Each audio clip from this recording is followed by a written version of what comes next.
Okay, tonight, y'all, we got a special guest. We got Miss Tiffany out of South Carolina. She is a school owner, but looking at her, you would think that she's a hairstylist, but she's not. She's a barber, and a barber school owner. So without further ado, let's welcome Miss Tiffany, y'all. So Tiffany, we Yes. always like to start off with your childhood, and then we like to work our way up to you being a school owner. So tell everybody who you are, tell us about your childhood, and then we're gonna keep going. Okay. So good evening, everyone. I am Tiffany Empire and Pack Ignite. That's what I go by. And I am the educational director here. But as a child, basically I was raised by my grandmother who passed 3 years ago, the morning of my birthday, actually. I'm the oldest of my mother, four children. And my mother decided to basically smoke crack for 20 years instead of raise her kids. My father was about 45 minutes out the city, so neither one of them raised me. And my dad, the last time I remember my dad coming to spend some time with me was like around seventh grade summer. Other than that, my grandma just, I was raised by my grandma. Went to church with my grandma, mother, a lot up until 12. So I had grew up in like a very dysfunctional yet loving home. So I got like a unique background. Now, what was high school like? So high school, I never looked at myself as like the popular kid. I was always smart. So I participated like step team, volleyball. Um, but high school was high school. I was always pretty much comfortable being me, had my boyfriend. My first boyfriend who actually got killed in high school was more so banging, like gang banging, honestly. But that was never something that I was interested in personally doing. A lot of people was encouraging me to do hair, but the cosmetology program was actually full. So I ended up going to the marketing program, and we was in there. My teacher to this day, I love her. I used to get on her nerves. Um, we used to sell Otis Spunkmeyer cookies and just different things. So my salesman, my leadership skills and stuff was being developed at our career center here in Columbia. And we would go to different competitions. I was always self-sufficient. I never really needed nobody to tell me what to do. Um, which I think about that all the time because I switched schools. Um, I switched schools like my 12th grade year. My son is actually a 12th grader, but I switched schools because I used to have my best friend. We used to be together so much. I switched schools.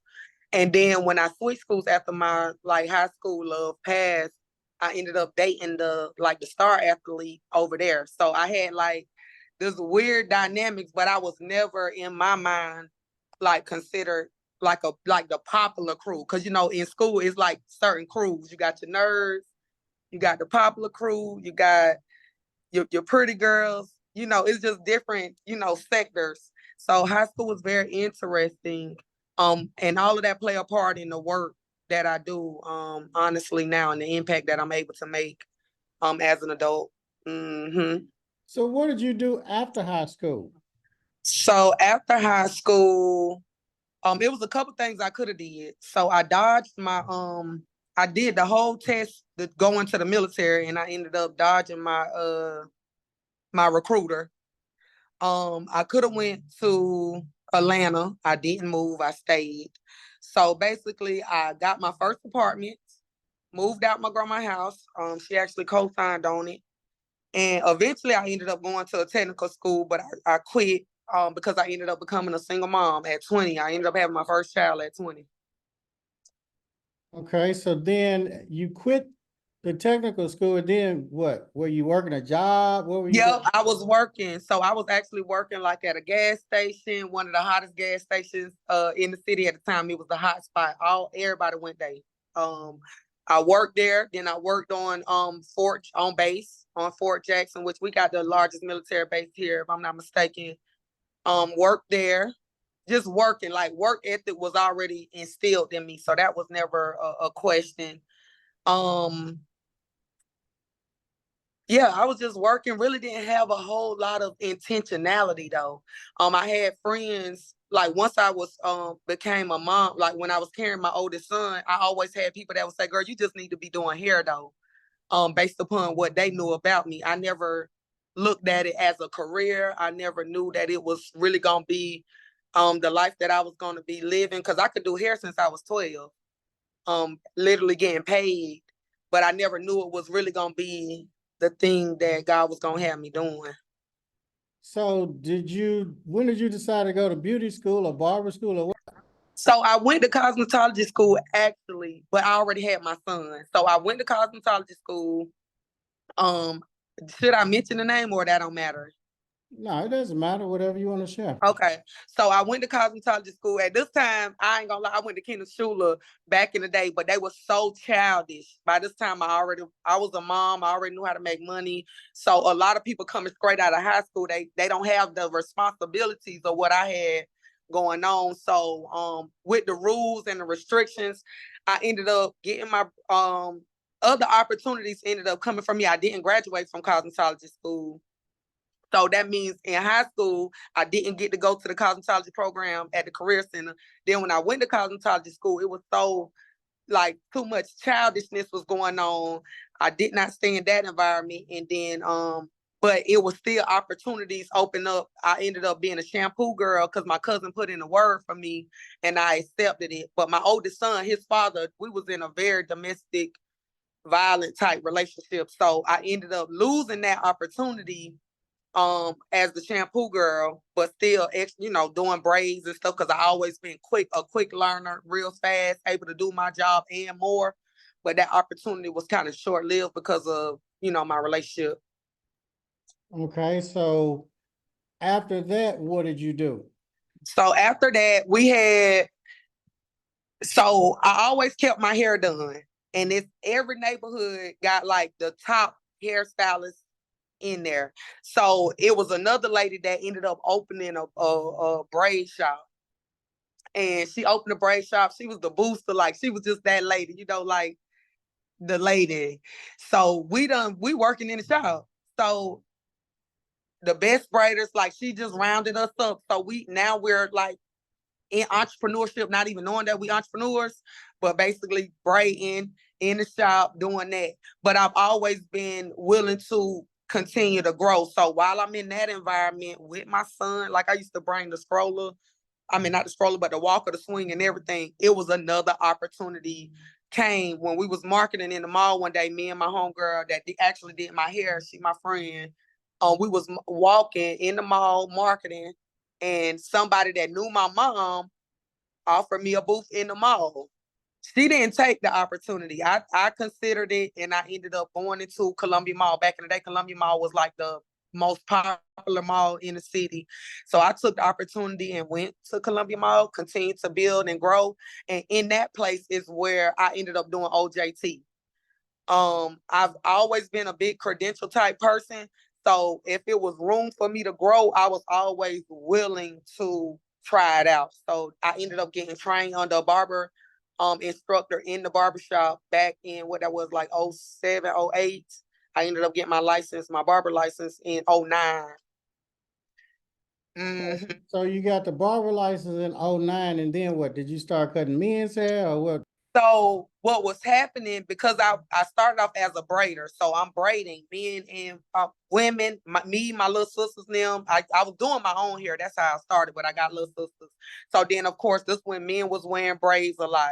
So once I got my barber's license, I'm around licensed cosmetologists, licensed barbers. When the barbers are too busy, now my barber skills are being exercised by doing like lineups.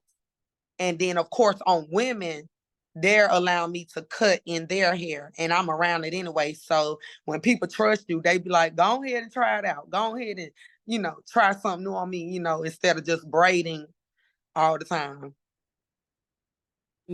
So how long did you work there? I stayed there for a while, like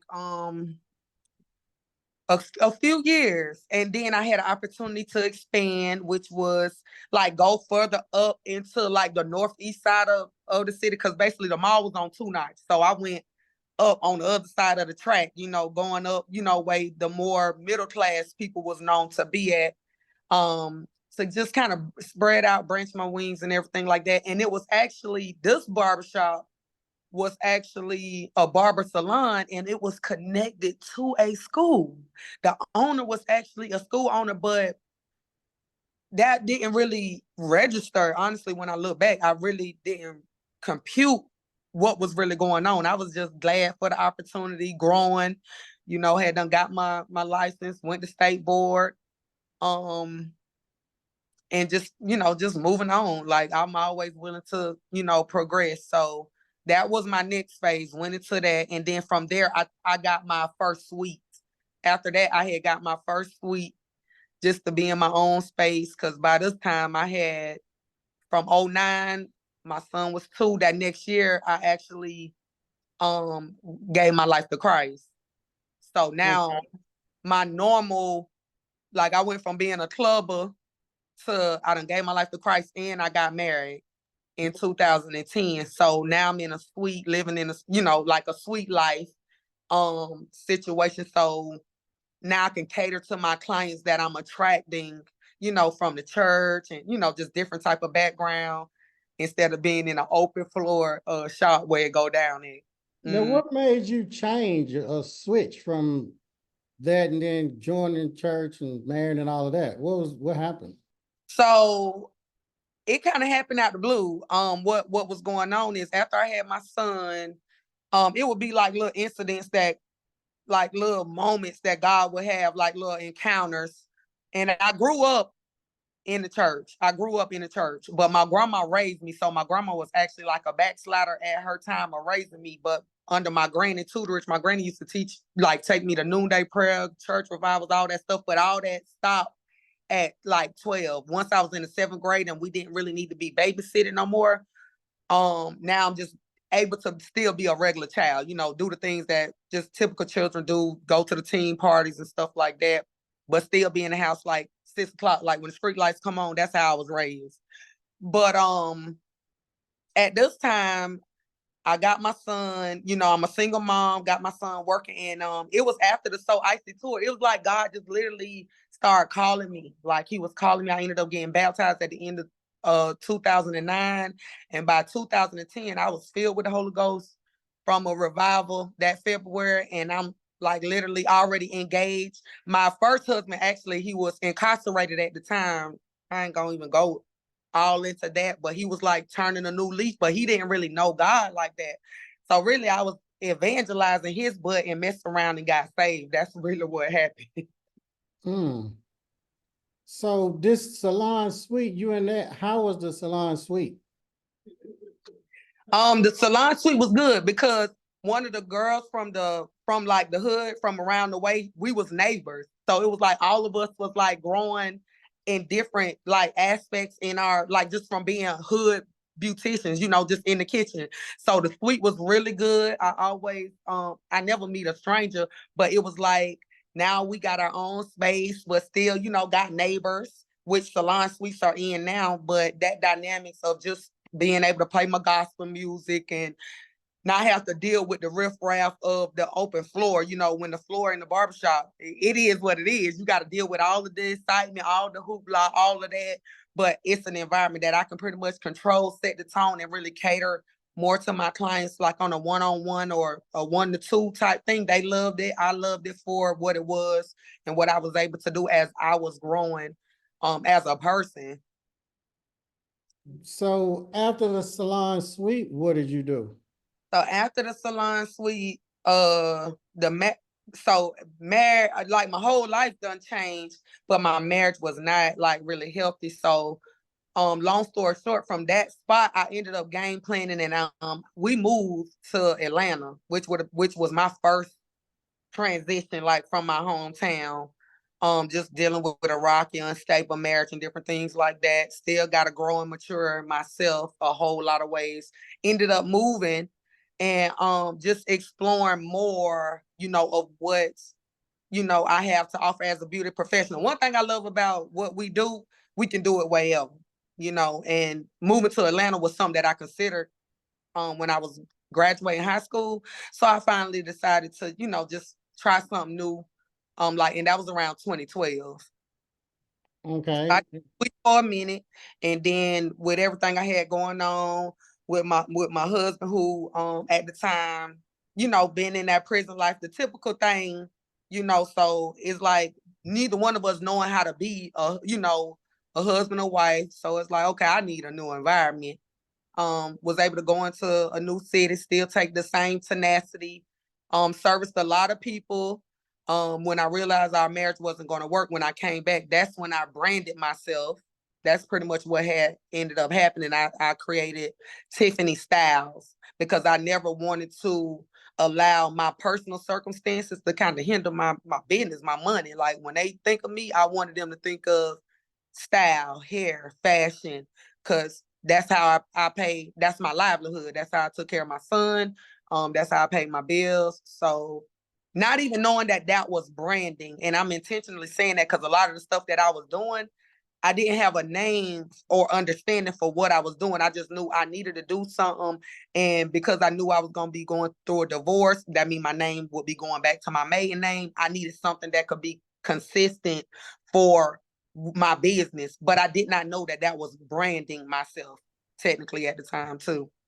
So you moved to Atlanta and then you moved back to South Carolina? Moved to Atlanta, end up moving back to South Carolina because by the time I moved, now me and my ex-husband, we had a child. We had a child. So now I got I'm two children in. Two children in. And they say, you can be married, but I was still operating like single. Like I'm married, struggling, there's no financial stability. He trying to figure out, find himself as a man, and I'm trying to figure out who I am and who I'm becoming in this new space, and done added another child to the equation. So yeah, it was a whole lot going on when it came to that. So I ended up having to swallow my pride, go back home. When it comes to just struggle, no family, no support, go back home, clients waiting on me. Clients already said my clientele was always good at home. So I ended up swallowing my pride, coming back home and hit the ground running. hmm And okay, so you come back home, you hit the ground running. You started back working in the salon. I started back in the mall because it's already it's known, it's open, it's public. Ain't no need to come back in no suite. When you trying to let everybody know you're back, you go back way they gonna see you. Where the traffic at, new, old, and all. So I went back to where I got my OJT training at. How did you feel when you went back? I already had my private moment of what does that gonna look like and all that. My great aunt at the time was like, the same road that took you, they can bring you back. You gonna have to, once you decide, then that's that.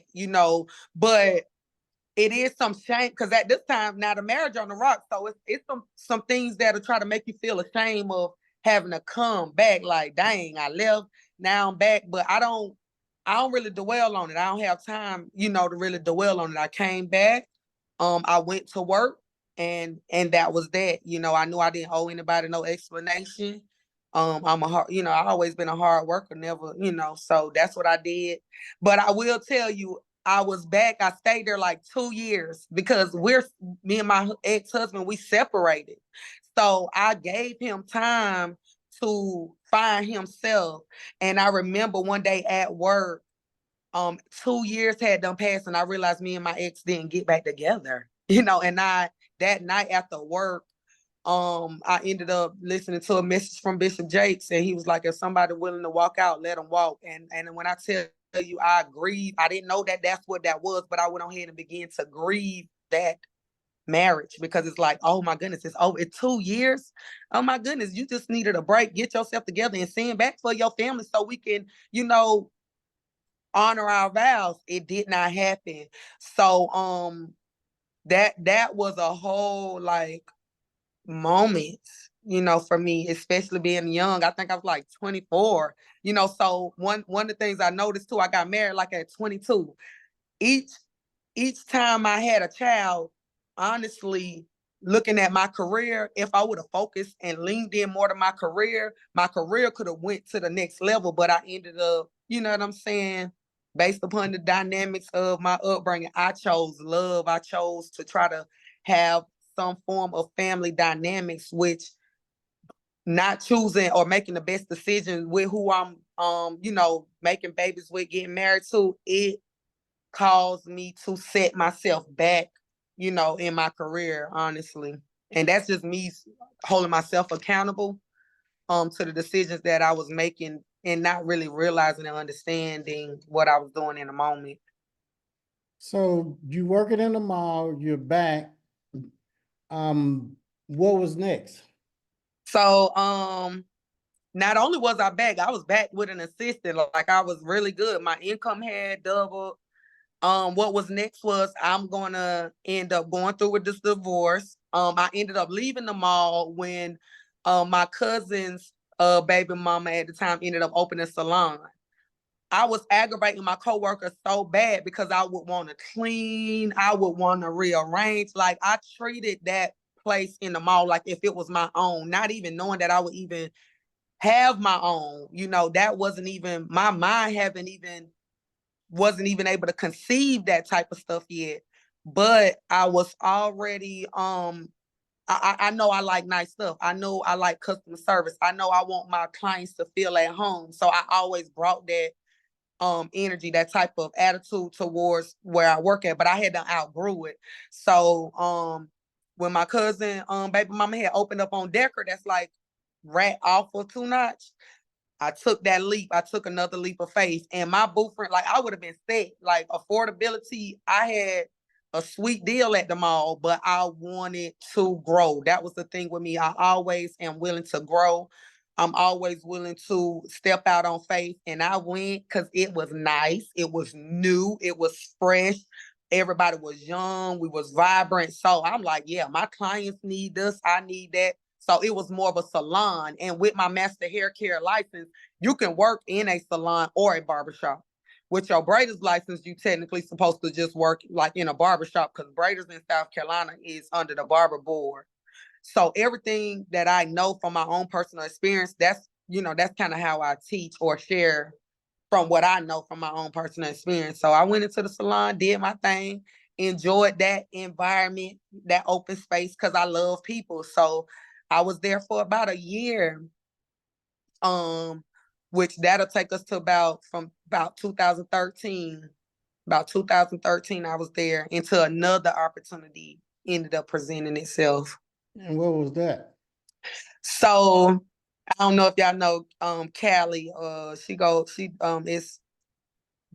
It's Callie Styles back in the day. Then she done rebranded, and it's Callie's Dolls. So that's who do my hair. She ain't taking nobody right now. But she needed assistance. So I've always been willing to serve. So it's either I would have been staying as a booth renter, or I could become like one of the dopest weavers, in the city, assistant, and be her next door, get a suite with her next door. But now I gotta move back down 2 Notch, which is off Beltline. These are like some of our main roles here. And I took it. But it was like an older model. The owner of that place, it was like a more older model house. It wasn't as modern as where I had left, like the mall. And then when I went on Decker, so my best friend at the time was like, why you here? I'm like, girl, I know why I'm here. This is an opportunity of the lifetime to like literally still do my business because I know how to handle my business and help somebody else. So I'm like putting myself as a boss and assistant. Like, I'm always willing to do both if I need to. And she was so mad at me when I left because but we worked good. It was like I was her right hand. Like, I would help prep her people because I had the speed to help be multitasking. And I'm a single mom, so yeah, I need to be able to put myself in a place where I can make as much money as possible in a fun way. And I stayed there until another opportunity presented itself. And that next opportunity was, and I believe my mama godson, I ended up getting a prophetic word about being a shop owner. And I was like, what? but I already had done went to the Beltline location, and shortly after that, I joined the ministry because around this time we lost my granny. So I ended up joining them. I ended up going off Gonis Ferry Road. And while I was going to church down Gonis Ferry Road, God ended up showing me my first barbershop, which now they done tore it down and it's a Murphy's there, which that just happened the year that 22. Like that was like where I was at first as a barbershop owner, just got tore down the same year when the school got approved. So yeah, I went there, um opened up shop, gutted it out, like literally had to gut this place out. But what was crazy is the previous owners was Italian. They was old. They was there 40 years. And they was selling everything on the inside for $5,000. I prayed. One of my schoolmates from school watched, like basically witnessed me believe God. Like it was 5,000 was a bit much, but they gave me half off. They gave me half off. I gave them people that money, so I was able to have like dryers, chairs, stations, everything I needed. Like I had everything I needed. I took that opportunity, and I filled it up. I filled it up. You know, it was definitely an experience. Cried plenty of tears because at this point, my level of responsibility, whom much is given, much is required. So my level of responsibility definitely changed. When God entrusting people under your leadership. So I'm having to take things, like people get having an attitude because we're the same age. And I'm like, Lord, why you want me to be in this position? Like, wait till I get like 50, so I can really, so people don't mind listening to me. But God, like, nah, and I took it, I did what I could do, but my heart always been to serve, help people in the community, like in the youth, which, we'll keep leading up to that. That's kind of where I'm at. So that's 2014 where I'm at now. Like that's the timeline of 2014, which is 10 years ago. I became a brick and mortar barbershop owner. Nobody knew, and even what you said when I came on here, nobody knew I've been a female barber. That was always in my back pocket. That was always in my back pocket, and I did not release that until 21 to 2021. Nobody knew. But in 2018, if I'm not mistaken, my baby boy, because I had another child, got remarried and all. Again, so that was your second husband? Yeah, with my third son, that's by my second husband.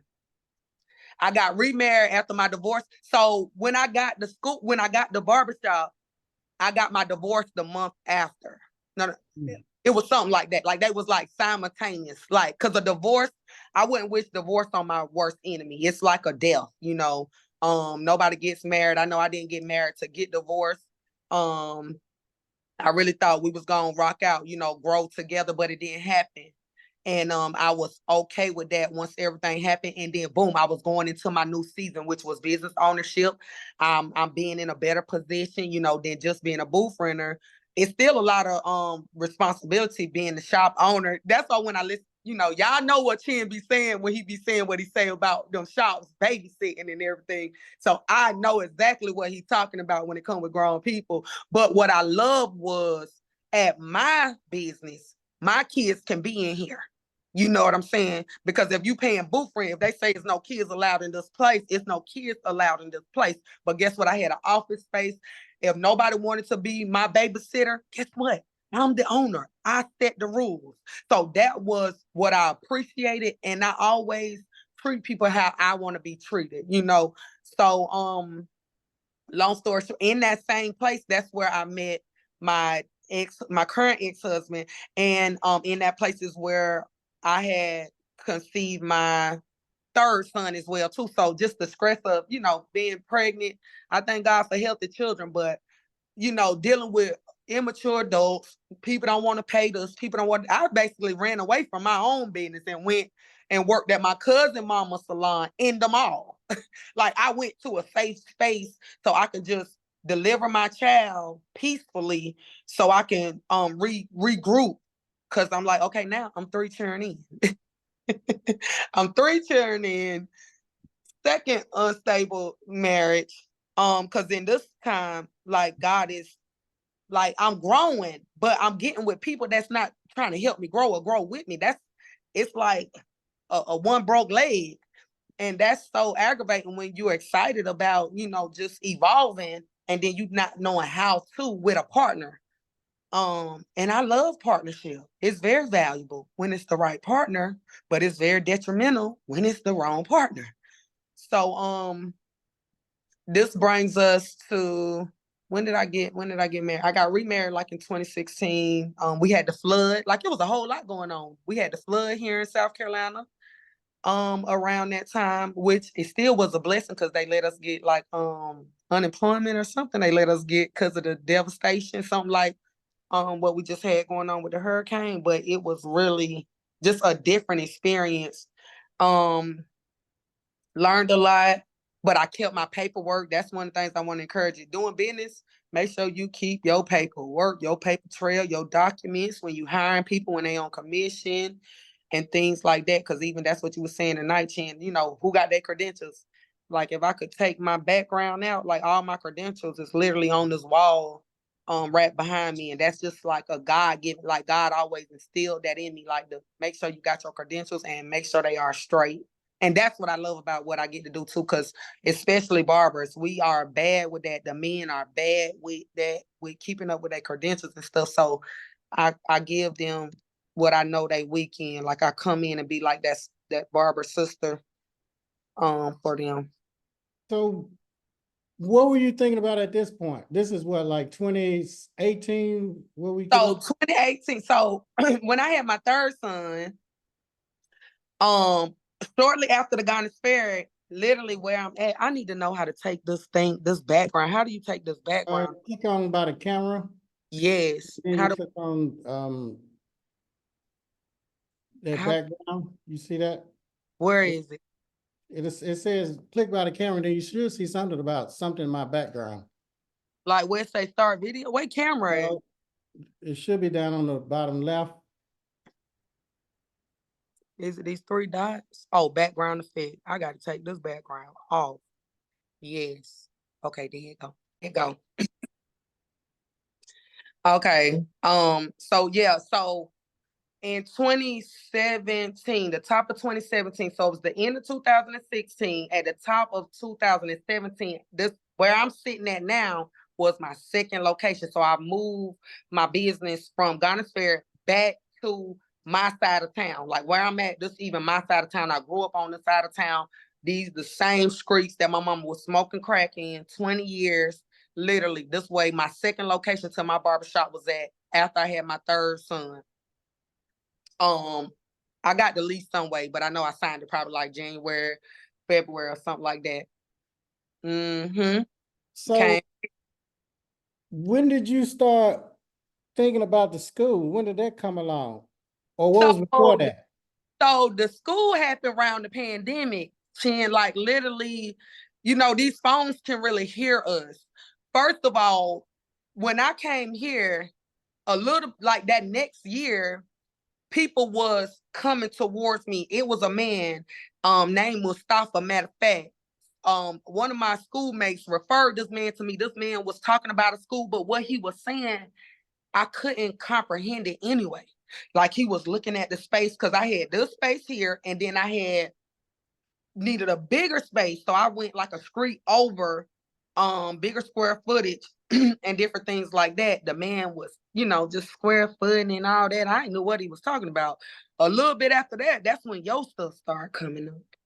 That's when your stuff started coming up because what they were saying, like everybody, like even one of my old coworkers, when they would see my barber, the size of my shop, they'll, how people, oh, feel this chair, do that, got so much vision. But they talking, but it wasn't making no sense. It wasn't making no sense. And then I got space, but I ain't had enough vision. So, what matter of fact, but while I was here, I had a friend. I was sitting on my chair one night in the living room. She said the Lord put me on her heart to get my instructor license, like before 2018 came in. I got the time. I'm gonna make an actual timeline, but I'm getting my instructor license when all you had to do in South Carolina was just take the theory. If you already, because now you got to do both theory and practical. So I made it in, like, it'd be like God be having it so I can make it right on in. But she said the Lord had put it on her heart to help me. She knew what I was thinking, where I was there. I was just like on the couch, like, what's next? Like, oh my goodness, I'm in this old jacked up marriage. I got 3 kids. At this time, I'm trying to figure out how to be more present, more available. Getting my instructor license is gonna set me up to now do OJT. I already know what OJT look like because I got my license through OJT. That's another stream of income. You know what I'm saying? That's gonna allow me also to teach. And I was not really certain and confident in myself. But I said, girl, if you help me, you know, if you're willing to help me, I'm willing to do it. I'm always willing to grow. And she said, I'm willing to help you. Everything she helped me study, none of that was on the test. It was just, I always honor and appreciate her willingness to help me. So now I done got my license. I studied. I got my instructor license. So now I'm offering OJT at the new location. Can you tell them what OJT is? Because a lot of them, some of them don't know what that is. So OJT is on the job training. You got to be mindful with that language because even like with our one stop, they say OJT. It's literally on the job training, but it's a barber term. So when people come talking to me about their program at OJT, I let them know this ain't that. So OJT is basically on the job training in the state of South Carolina because every state don't offer OJT also. Like it's no OJT in North Carolina. South Carolina has OJT. They honestly want to outlaw it. But that's another thing what I love about being a barber, you know, and even being licensed here in this state, because it's so many opportunities when you really understand the rules and the regulations of your state, like Chen always say. And when I got that license, because I got like this recruited, like people, they'll join the team.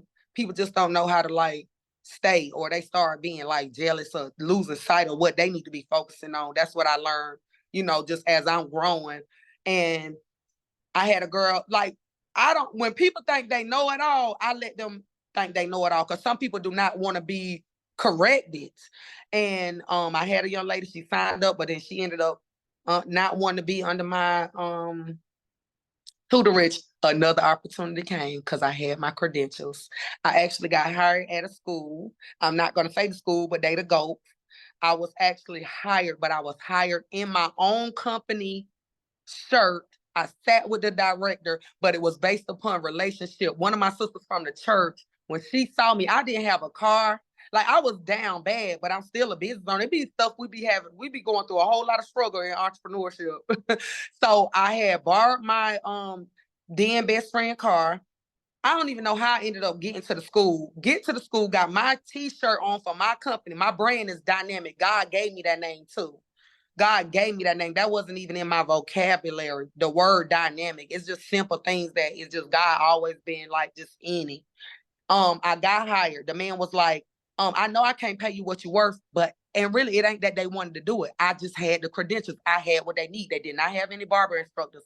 So guess what? I got hired. I got paid over $20. But one of the things they be paying men, it's like a thing they do. They'll treat men better, like being sexist in these fields.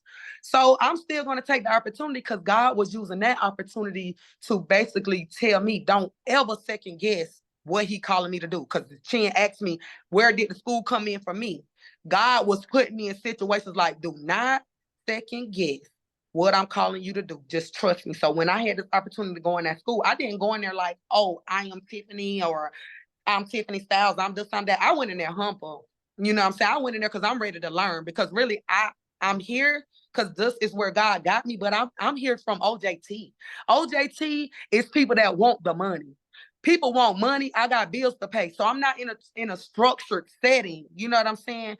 So I know the strengths and the weakness, the pros and the cons of that.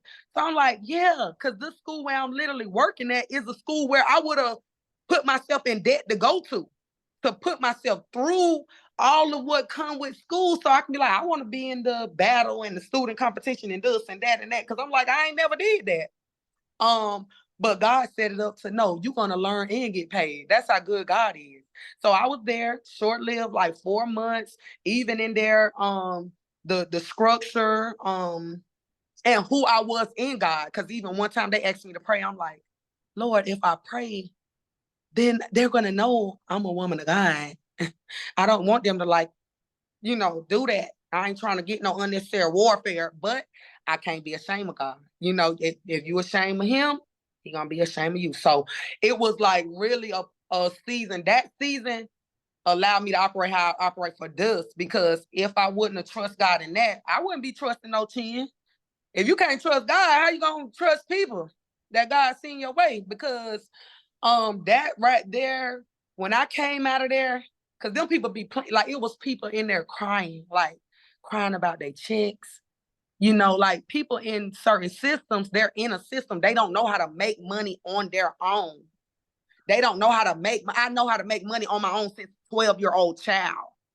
And I'm like, oh my God, they're in the break room breaking down. And I'm like, oh my goodness, I never questioned God. When it comes to me teaching, I worked on things to learn how to articulate my word. I went to school. I was going through my divorce in 2019. I done been divorced 5 years. My butt got in school. I got in training, because now I don't have to bow down to fit what my spouse want me to do. No, I got to make up for lost time, because I got things that I need to be doing. And what stood out when I found out that I was like really trying to teach and get more from behind the chair, my ex wanted me to stay chained behind that chair.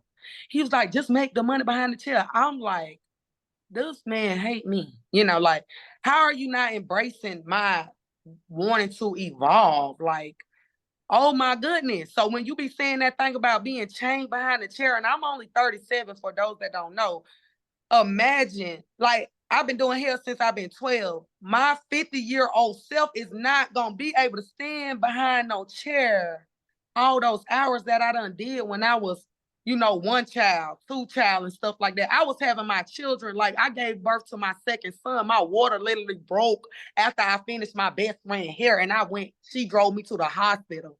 That is not a good feeling. That's not good, so the school absolutely gonna make sense. And after I did that schooling, God had me homeschool my kids. I end up homeschooling. Mind you, I'm still questioning my capability to teach, like to really be who I'm called to be. And this stuff is from me not being affirmed as a child, technically, really. So I'm teaching my kids before the pandemic done shut everything down and everybody doing the same thing anyway, but I'm dealing with no support from the family. My ex-husband not being supportive, my mother, what are you doing? Why are you pulling them out of traditional school? But I'm being obedient to what God's telling me to do. And and around this time, family calling DSS, like doing stupid stuff, coming against me while I'm trying to like grow and grow as an entrepreneur, next level entrepreneur, because my father is an entrepreneur, but he like a bootleg entrepreneur. My daddy used to be the biggest dope dealer in town. Even with what he got going on now, he is not set up financially to transfer no type of wealth, nothing. So that's my background, and I'm literally breaking and learning at the same time, and teaching my own children at the same time. And I appreciate coming across your stuff, Chin, because when the pandemic hit, when they shut us down, that March, I was already working with another sister. Like I met her the year that I got married to my first husband. And I said, you know what? I'm gonna pay her $1,000 for her training, because once you pay her, she train you like the perfect your skills, and then you can work in her spot. It's like a real dope lock shop. And so now I'm in a safe space where I can just work, I can make money. I'm already going through a divorce, but I never focus on what's going on. Like that's going on, but I gotta make this money. I got kids to feed. It is what it is.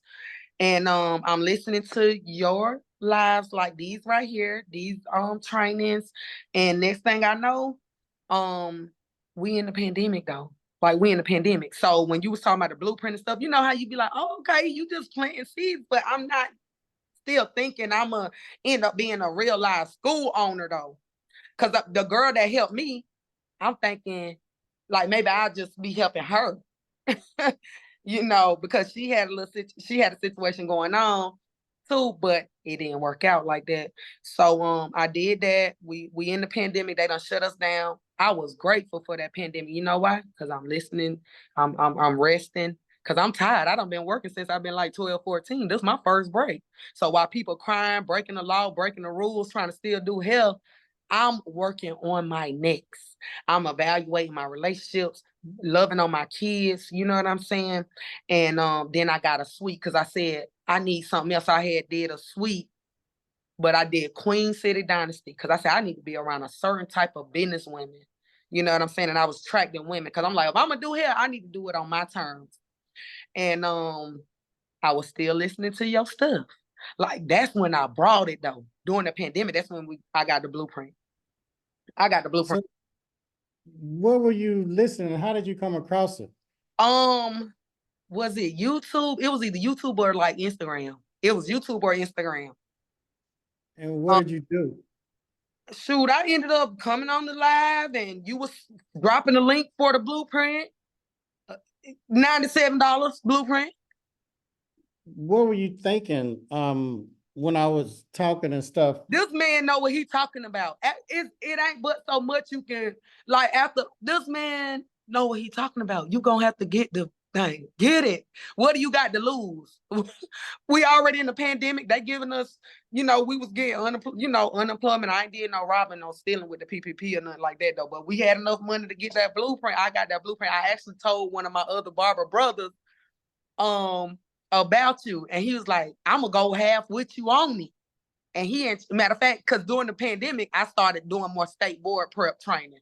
So that was my other stream of income, prepping barbers that might have been left hanging, only got their transcript, no instructor in sight, and they need to go to board. So I'm training because I know how to get money. I know how to get money. I know how to make money, but I don't know how to do what you're positioning us, to help us know how to do, like going to a next level of investment, get more money so you could do more versus $40 from the haircut or the roller set and all that. Like, no, I need to know how to make more income, more money. I got 3 kids.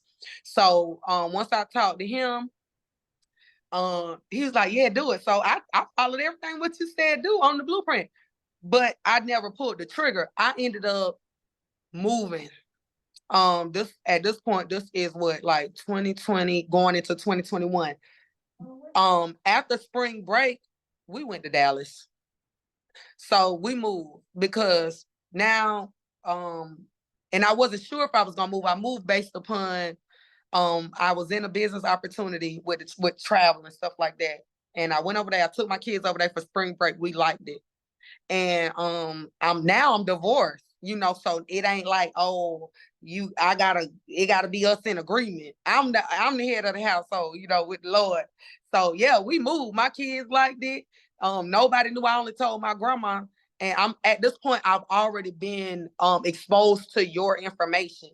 So when I went over there, I had because at this point I already got a resume, don't work at a school.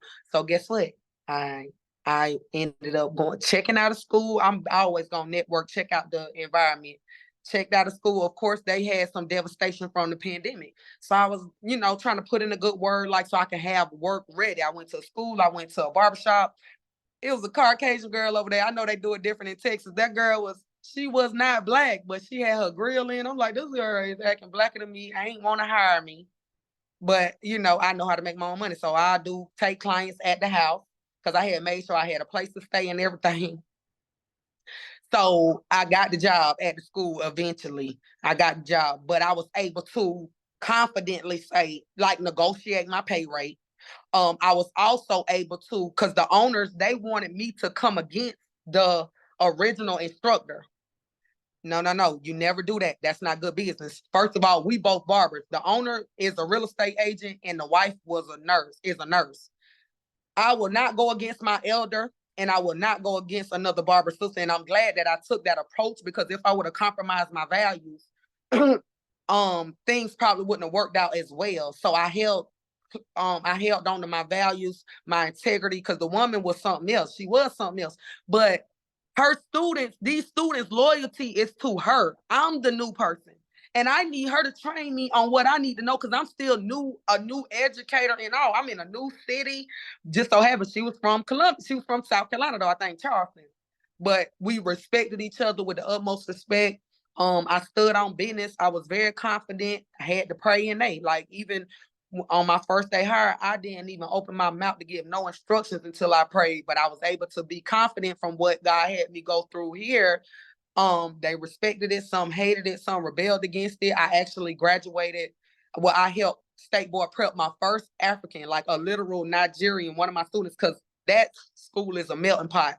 So it was ex-cons, Nigerians, it was a whole real diversity and I loved it.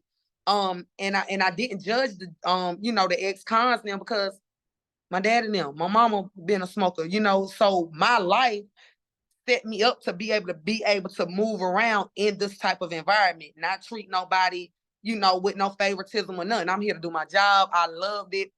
I got fired. These people fired me from their schools. Both schools fired me, y'all. Let me tell you, I got fired because I took my students on a field trip to the business office. Like, even one of my students right now want me to do a letter of recommendation for him, like what type of character he was as a student. Because I'm like, y'all want these people to be in school, but I love entrepreneurship. I'm about to help them get their LLCs. I'm gonna help them get their business license. And it's all in the curriculum. Quit trying to just get their money and not really help them be ready and prepared for the actual field. You know what I'm saying? She ended up firing me. The husband ain't came to work. The wife fired me because she tried to reprimand me in front of my students. And I said, no, no. And I said it respectfully because they supposed to be women and men of God too. So I'm like, no, you can't reprimand me in front of my students. I will clock out and then we can have this conversation. But she was, and them Africans, they real, we like that. But I'm like, she ain't like that. She got my butt up out of there. And one thing still go with my values. Their husband and wife never come against a husband and wife. So at the end of the day, yeah, I done got fired. Not knowing I'm about to be a school owner. That night when I went home, I had set me up an office chair in my closet. And I sat in my closet in my chair. And God was like, you got everything you need. And I knew what he meant. Like, now you about to be the school owner. And that's when I started doing the prep, finding a suite. Because in Dallas, in Texas, is no minimum square footage. Is no, like in South Carolina, you got to have 10 chairs and everything like that. So everything Chin be saying, I listen. I paid attention to where I was because really I was going to try to run the play there. And Chin helped me. Chin was helping me. I had the inspector come out and all, but the building that I had, it was certain signage. That's why it's important to know what the state gonna require. It's certain signage that need to be out in Texas that's not necessarily required here in South Carolina. So long story short, I did not, I got the suite. I still service clients. That's the win. Like I can still do hair, even while I'm waiting to, do the other stuff. So I'm getting the mini salon. I'm getting everything, what it takes for that particular state. But I'm still able to do clients and what have you. But I ended up coming back to the coast. But I did not come back to the East Coast until I felt it's this feeling when it's time for me to move or do something. But I didn't come to my hometown first. We went Charlotte.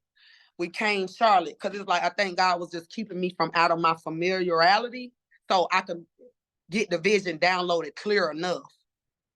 And and what happened is one day I rode in the city, like my hometown. I rode. Nobody knew I was back. Everybody still thought I was in Dallas. At this point, I'm really not in contact with nobody. I'm not talking to nobody. They only seeing whatever I post on social media.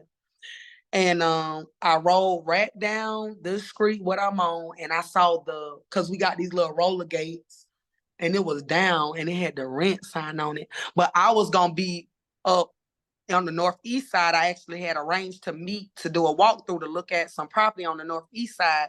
The man didn't show up, so I ended up riding through town real quick, just for old time's sake. Mind you, that previous year, my grandma had passed on my birthday too. So after I got fired from the school, my grandma ended up passing on my birthday, which that played a part too. Like I cannot play with my purpose. I'm very purpose driven. I'm very purpose driven. When I was doing hair as a child in my grandma's living room, my grandma never asked me for a dime. It's some people that done did hair and they people be, all in their kids' pocket. My grandma never asked me for nothing. I grew up in like a dysfunctional home, but it was very loving. My grandma did the best what she could do. So this is like honestly a part of legacy, like just me paying it back, paying it forward. Because if I had the mind to want more and ask for more, especially being my grandma's first grandchild, is nothing that she wouldn't have helped me do and achieve if I knew to do it. And that's kind of how I teach. I coach from that mindset, like, let me be the help that you need or don't even know you need. Because we don't even know we don't know what we don't know. So when I seen the gate down, I called the landlord, which is where I already was with my second location.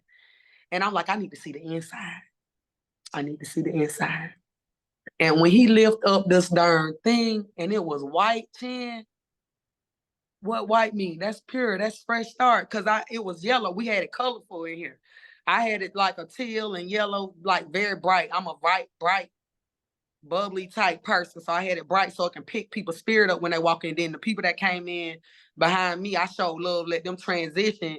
And they put purple. So then it looked like Lakers. And I'm like, man, I don't got no money for no paint. I don't got time to hire no painter. I got a shoestring budget. When I seen white, and I think it was July. So now we back. This a year after my grandma. I think my grandma passed. Like this a year later. And it's now or never. It's white, it's white, it's affordable. It's literally the same thing what you saying Miss Mama told you to do. I'm gonna do what Chin say do. Let's go. And I signed that lease because I'm like, I need the lease so I can do the school application. I ain't got no PPP money, no grant money, no loan money. I ain't got nothing but faith, Millionaire, Barber, these Zooms, this blueprint.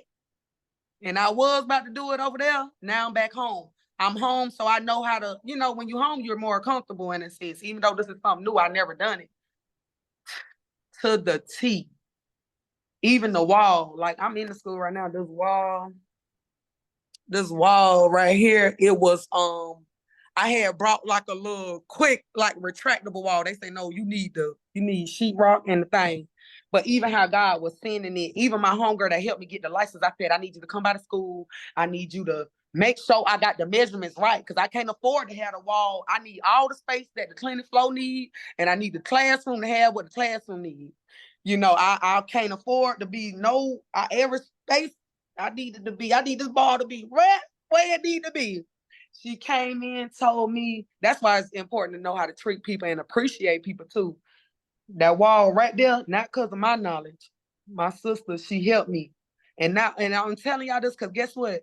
While I'm going through the process of being a school owner, turning my application in, she helping me. She turned her application in. The difference is, and that's why I ain't even mention her name, her school only stayed open 7 months. Next week, I'm 2 years in. She helped me, and her school only stayed open 7 months. We about to celebrate our 2nd anniversary on the 7th. So you got to know how to treat people. You know what I'm saying? You got to know how to trust God. And I was just doing everything on faith. Once I got the keys, I'm like, I went into recruiting mode. Like, I'm registering. But guess what? I'm able to register because I got the blueprint. I got the enrollment. What that enrollment thing? Probably, I got the enrollment. I don't know where that is in here somewhere, but shoot, them enrollment stuff, what Chin tell us, all the documents, all the paperwork. And guess what? If I wouldn't have had the paperwork with the agreement and everything in there, I wouldn't have passed my inspection. And that's just me going to inspection day. It was so much delays going on. And mind you, I'm bringing stuff. I had to deliver the chairs in Charlotte. I'm staying in Charlotte. So I can't deliver it here because it would be on the sidewalk. So I'm having my stuff delivered and I'm having to come into the city 1 chair at a time, 2 chairs at a time. I got 3 chairs now, mind you, 1 at a time, brick by brick, brick by brick. I got videos and all. My oldest son putting these chairs up. And then you can't even tell people what you're doing. They just seen me back, It's crazy. Because I didn't know I was going to open the school 2022. Even when we turned the application in, that was the last day. If I was going to open in 2020, if I would have turned it in that day, then the school would have got open and approved like 2023. It was the last day. The last day. And even with our, so you supposed to go in, like I was supposed to go into the board and or however they was gonna do it. But they ended up pushing back the date. Cause I ain't had number one chair. I done gave them people everything. I ain't had number one chair and waiting on other things to come through. They pushed back the date, which we ended up doing a virtual tentative like approval. So guess what? I get to sit in my house. I get to sit in my apartment, in my room in Charlotte on the approval. Like at the school, it ain't even ready. Like I got blessed with these metal tables. I was blessed with them. Another school owner, she sold these to us, and then I just focused on like the chairs. I kept everything basic. I didn't even have any signage. That's not how I normally do. I love to have my signage and everything, but guess what? I couldn't worry about it. Yep, it was the favor of God. It was nothing but the favor of God. So while I'm sitting like this on the Zoom, before I could open up my mouth, one of the people on the Zoom for the board say, I couldn't think of a better person than Miss Kenzader to open a school. I didn't even know who this man was.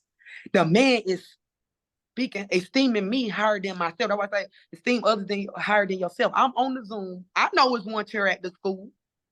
God got this man saying, I can't think of, he was just edifying me on the Zoom. I'm just sitting there because it's in their hands. I don't even know what they about to do. This is a whole new experience for me. At the end of the day, we approve Dynamic Barber Institute to be open. They sent the mail. I'll show y'all that. You let me, I got my files and stuff, so I can show y'all, like, just certain little things, man. It is unbelievable. It's nobody but God. It's nobody but God the way that happened. And then literally after the approval, now I'm getting more chairs. Like I'm finishing everything because it wasn't nothing to do. I ain't had nothing, no money, nothing but faith. And I get a lot of my mom. Like we just had a conversation this week to where, God dealing with her because it's like nobody's in the way. Like God, and it's like I can't get mad because really God don't want nobody in the way when he doing something, when he doing this right here. I'm grateful for Chin. And it's easy, like Chin doing it, and he don't have to do it. He literally don't have to do it, but he humble. Like I can see why God using Chin to help us because man, people want you to stay right where you at. Stay right where you at. And I'm like, I'm a live like they don't want to live. I sure will live like you don't want to live. I don't care what it look like. I'm on assignment. I know I'm called to do this. My first student graduated, right? And he graduated, I think, after his 30th birthday. And he said, and this my God, brother. My first student is my mama sponsored my first student. And you know how certain people are. I'm a go-getter. I'm a mover and a shaker. Some people are very slothful. He said, this is the fastest I ever moved in my life. He finished it. It was certain delays. He lost his grandma and all. He said, but I've never felt like a man. And I said, I thank God that my first graduate was able to be a Black man. I'm a mother of 3 sons. You know what I'm saying? So that dynamics, I love it because it edified, it was able to edify my brother. He a high school dropout, went in and passed theory on the first try. The only reason he failed practical because he did not wet his darn chemical wave. He trying to roll the hair dry. And really he good at hair. He good at women hair. Went back, got that license. Even the day I made sure he moved in, he's settling in. Because I'm coaching them, but I be having to be tough on them. You know what I'm saying? And what I'm able to be as an educator, I wasn't able to be that as the barbershop owner because you're gonna have to get all of me. You're gonna have to get the advisor me, the motherly me. Y'all acting like babies anyway, but when they come to a school, you came here to get educated. So don't play with me like this about boo friend. Your butt came here to get educated. Either you gonna get educated or you gonna get on through. That first year too, I had to put 2 students on no trespassing. because I attract me.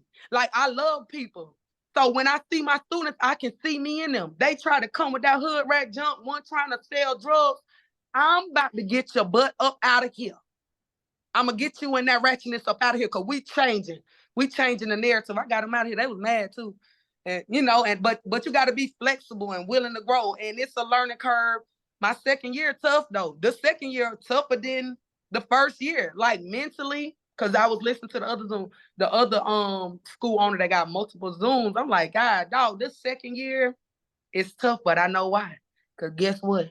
We're in the process of doing that VA paperwork. So we breaking through. I'm following the blueprint. I'm following what Chin say do. I got fruit, you know, people lives is being changed. Man, it's all kind of pressure. My son, he a senior.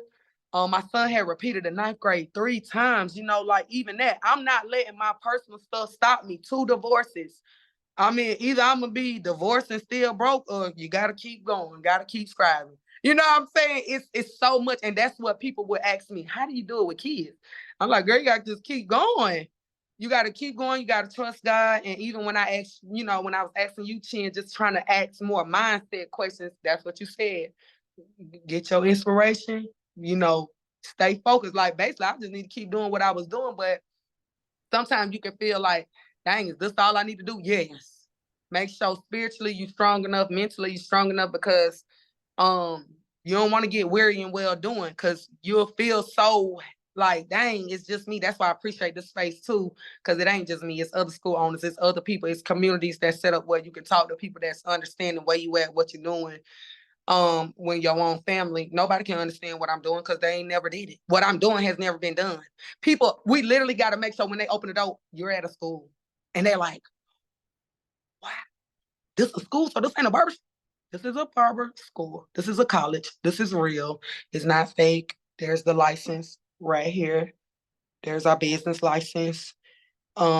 I actually got my doctorate in Christian humanities. The only reason why I did that is so people can know that I appreciate. I'm not asking you to do nothing that I ain't been willing to do, which is study to show myself approved. You know what I'm saying? So, but I know that my life, like my mom and them not raising me, my mama smoking crack 20 years, everybody ain't gonna tell that. Everybody ain't gonna share that. Me being divorced 2 times, like the shame that could come with it, I use it as fuel, you know what I'm saying? Taking lemons, making lemonades, my mistakes, turn them into lessons so they can be a blessing to the next one, male, female, what have you, and continue to empower, you know, my community. And what I love is I'm literally right in the same neighborhood. These same streets is where God sent me back, because this is where these streets took my mama. So yeah, you took my mama 20 years, but look what God doing, taking that whole thing. It's a whole testimony. And God even doing some things in my personal family now. I appreciate it, but it take time sometimes. But guess what? If they don't want to act right, you got to keep trusting God for what He calling you to do. Mm. You shared a lot with us. I didn't realize you had gone through all this, Tiffany, because you don't look like it. Do you have time for any Q&A? Yeah, I got time for Q&A. You want me to like walk through the school now? Can you show them your school and just give them a tour and tell them about it? So where I'm at is basically I'm in the front. Let me wipe this off. I'm in like the front. This is the front door. Actually, let me see if I can kind of walk out the door a little bit. Got the door locked. So this is like outside. None of the signage was here when we opened. It was plain, and we was on the news and all. So now we got some signage up. Okay, so it got our website and everything, our phone number, our programs. These are 2 programs. I'm always, you know, show love to the braiders because that's how I started. So welcome to Dynamic Barber Institute. Excuse some of the mess. Over here is basically station 1. We got a number 1 through 5. This is the first 5 over here. You only need 1 dryer. And then over here is basically 6 through 10. And where y'all are at is basically, this is the clinic floor. This where the hands-on work at. And then that's like our retail, you know, where they signing in and stuff like that. And I just got my table there just so it can be like a reception type style. how I do for state board and things like that. So I got this little situation right here. My bad. Our towels. We had a bakery next door. They blessed us with this right here. So the mannequins are on there, you know, little steam and stuff. And what's so crazy, one of the things they did change was they said barbers needed to have a dispensary, but because I'm a master hair care anyway, everything I already had needed. So I was like, oh, that's no big deal. You know, you got to have relaxers and stuff like that. So this our dispensary. This an old closet I had this anyway. So, you know, that's that. But, you know, you want to keep inventory, teaching students inventory and different things like that. And I got it. If you look at the logo, it's like a baseball field. So it's basically right here is first base though, theory, because I know that's a weakness for barbers. And so this is our calendar, our monthly calendar. And look, I got 10 right there. Like we on here. We right where we need to be. So we also had to have the systems in place when it comes to chapter 6, you know, the anatomy. So whatever they say, do just what they say so you can get, you know, so you can pass. No signage was here. Okay, when we opened, that was so aggravating to me. But this is basically the classroom. This is first base because I stress the importance. It's tight, but it's right. You know, it's tight, but you're gonna get your learning on and we'll grow from there. We got a second dispensary right here. This is the back door, which is an abandoned car wash over there. And then this is our bathroom. It's just straight to the point. I already know the spot, so I just make it, you know, as nice as I can make it. I got a senior rep that I'm about to bring in, and she gonna find somebody to repair that because this was here when I came to put the hot water heat in when it was my barbershop. Just some few little inspirations on the wall.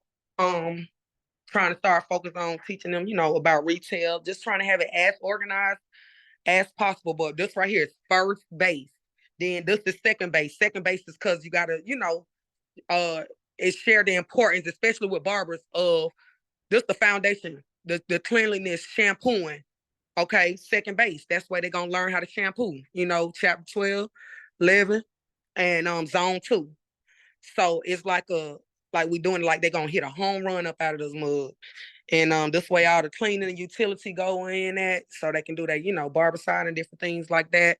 I actually brought this from Dallas right there because you got to have like a sign like that, but I just kept that on up there. So this is like our color area.